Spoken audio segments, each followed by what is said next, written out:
Supreme Lord, eternal truth, let us obey thee alone and live according to truth. परमोच प्रभु सत्यम नित्य त्वमेव केवलम अनुवर्तामहे सत्यम अनुजीवम केवलम ओम शांति शांति शांति. Namaste, good morning, Vande Mataram, welcome all of you. The burning topic of this glorious morning's discussion will be on world and India.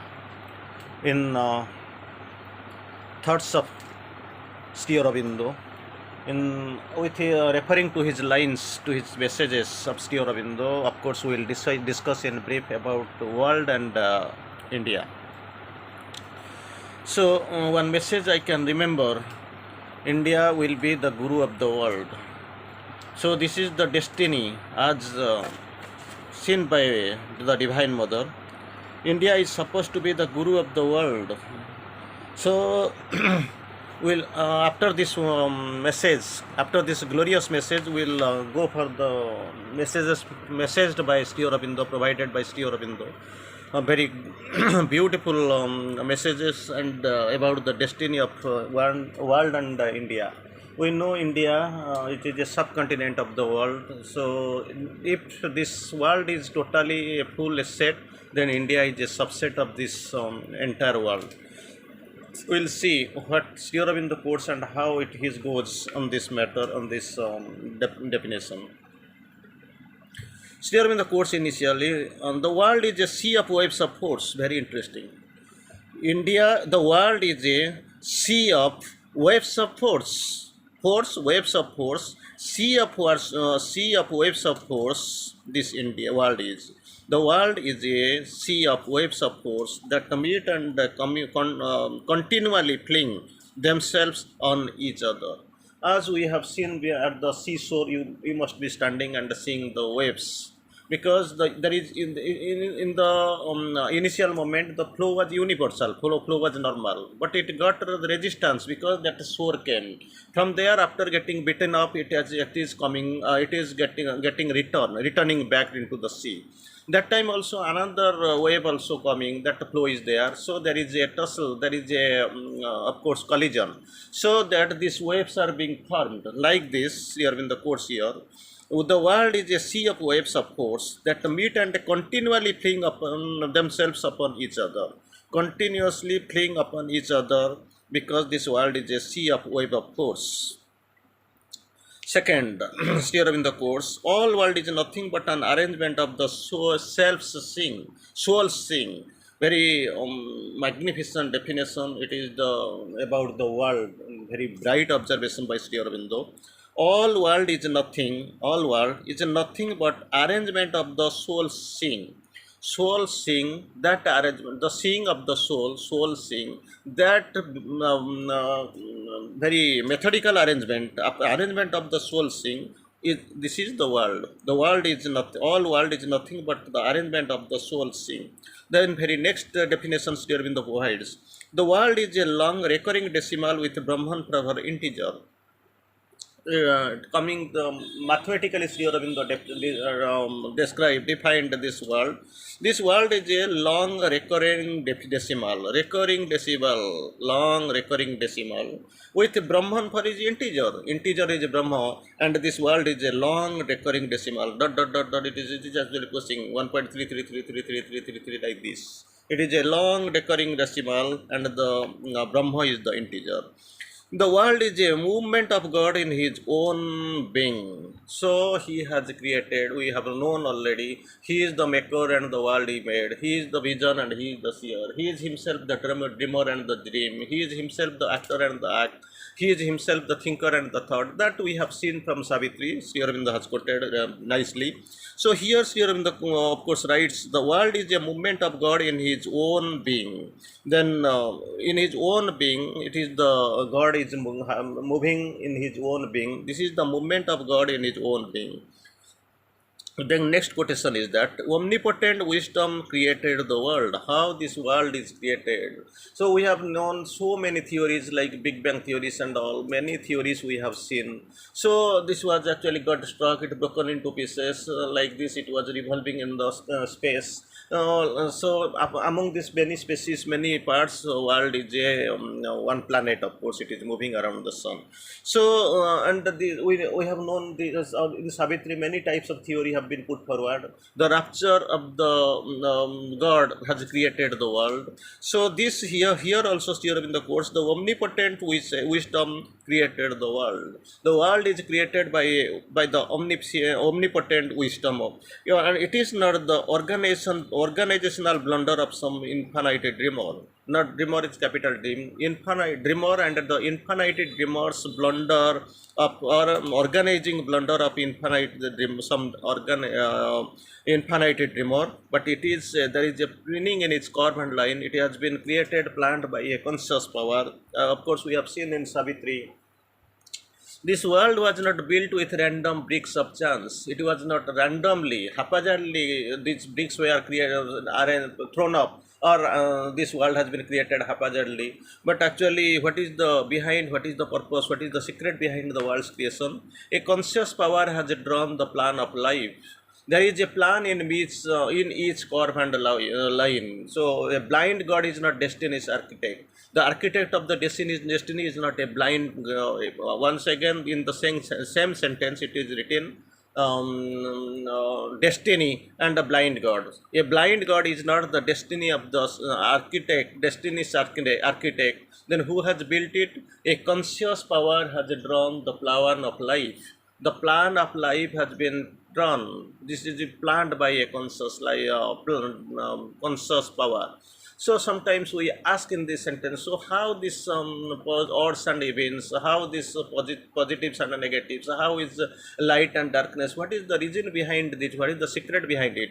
Still in the course, there is a meaning in its curve and line. Every curve, every line, behind all, there is a meaning of this divine, there is a divine meaning behind all this curve and line. And in another line, still in the course, of course, neither desire nor son the world, thy world. It is thy world, neither desire this world nor son this world. But what to do? Seek the bliss and purity. Seek the bliss and the purity and the freedom and the greatness of God. Four things Sri Aurobindo advises us to do. Neither initial advices not to desire, neither to desire nor to shun thy world. Number one. Then what to do? But what to, if not to desire nor shun the world, then what we have to do? But seek the bliss, purity, freedom, and greatness of God. But seek the bliss and the purity and the freedom and the greatness of God in whatsoever state of experience and environment.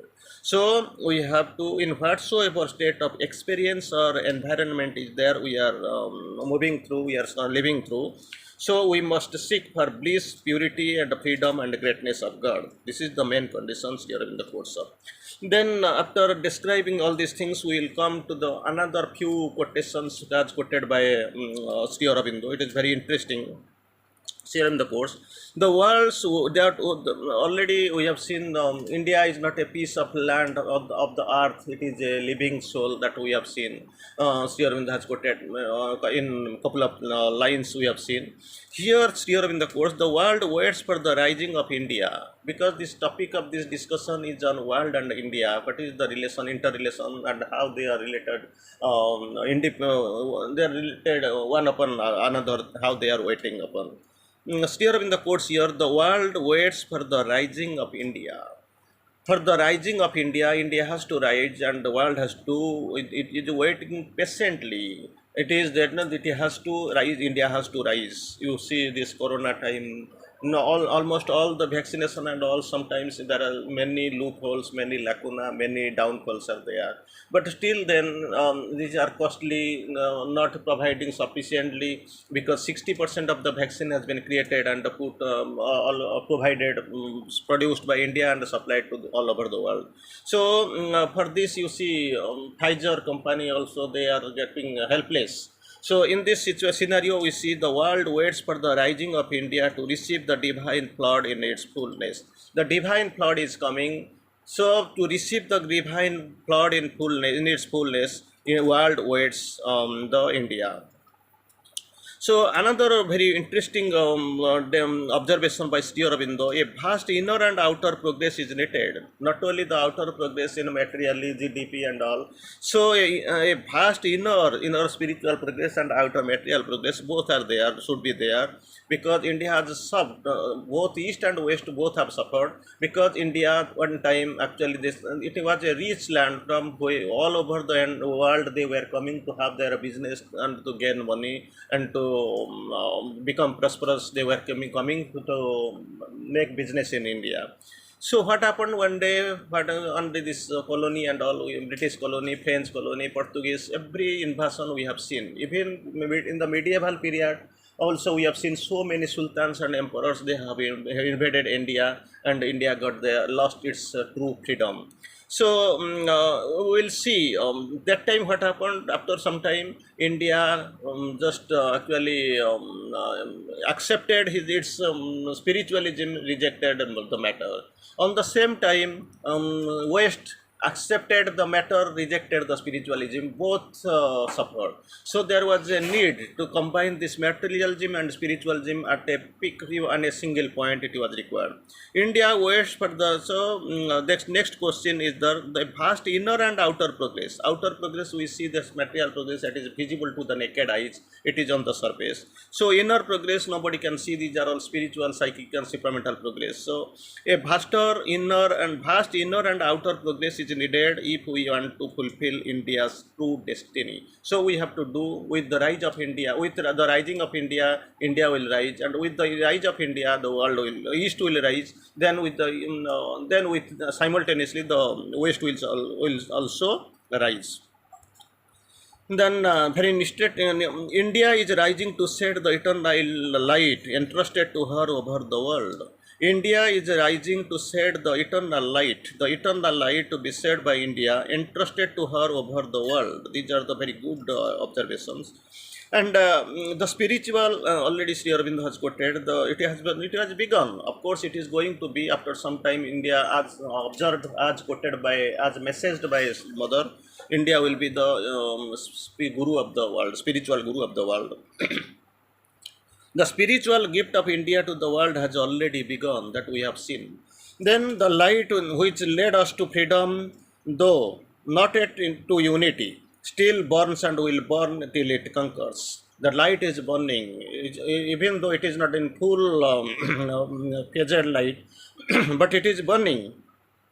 So, in the light that led us to freedom, freedom means two type of freedom. One is our external freedom that we have achieved in 1947 on 15th of August. But inner freedom, true freedom, it is abhorred and hunted down. We are asking for the freedom, but we are keeping ourselves encaged. Seek to freedom, he asked, but needs to live in bonds. That is our need. We have turned. But thing is, that's here in the course. The spiritual freedom gift of India to the world has already begun. The light that led us to freedom. Next one, the light which led us to freedom, though not yet to unity. Not fully it is exploded. Not fully it has come out. It has not emerged, or it has not fully lit. Come to though not yet to unity. Still burns and will burn. Still burns and will burn till it conquers. Still it is conquering. The light will be burning, and it is the destiny. It has to be done. If it is the East that must conquer on India's uprising. Now itself there was tussle between China and India. There was a tussle, and see, entire world is supporting India for their even of course. And this time, this Bangladeshi position today, the Prime Minister is going, So, this East must conquer on the India's rising. So, East is also, not only Southeast, entire East is also waiting. And entire West is also supporting, so that India will rise to its destiny. And with the full gear in the peak gear, it will go. And with the advancement of India, definitely the destiny of the world will change. So, we have to wait when and how India will be the spiritual guru of the world.